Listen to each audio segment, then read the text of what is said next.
political loyalty, we think we understand it until someone betrays it. Today's story about a prominent South African revolutionary movement and its spokesperson raises fascinating questions about what true commitment really means. You know what strikes me most about this situation with Dr. Nlosi and the economic freedom fighters? The sheer contrast between the movement's militant image and his unexpected silence. Well, let's dig into that contrast. Here's a movement that positions itself as the vanguard of economic liberation, with this fierce, uncompromising stance. Then suddenly, their chief spokesperson goes completely quiet during their most challenging period. It's almost like watching a boxing coach leave the ring mid-fight, isn't it? That's exactly right. And here's what makes this particularly fascinating. The EFF was facing what they described as coordinated attacks from multiple fronts, media campaigns, public figures, even attempts to create internal division. The timing of his silence couldn't have been worse. So, what do you think about the two possible explanations being discussed? Was it calculated political maneuvering or just plain fear? Well, let's break this down. If it was calculated, which many suspect, it suggests something deeply troubling about modern political movements. Think about historical parallels. During the Civil Rights Movement, leaders faced actual physical danger, yet stood firm. Here we're talking about mainly media criticism. That's such an interesting historical perspective. And I imagine the impact on ground-level activists must have been significant. Oh, absolutely. And here's a thought exercise for our listeners. Imagine you're an EFF activist, putting yourself on the line daily for the cause. How would you feel seeing your spokesperson step back when things get tough? Take a moment to consider that. You know, while people think about that, it reminds me of how other revolutionary movements handled similar situations.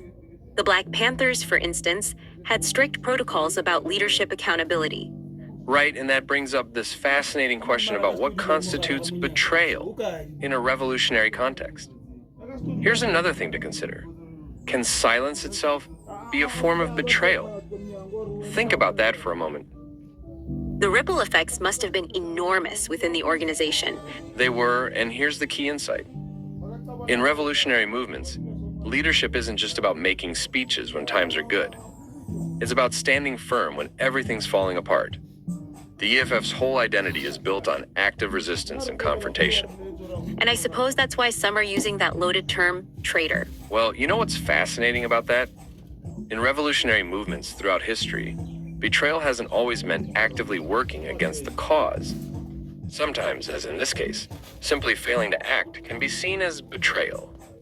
It's like that old saying, the only thing necessary for the triumph of evil is for good men to do nothing. That really puts it in perspective. The vacuum created by silence must have had serious consequences.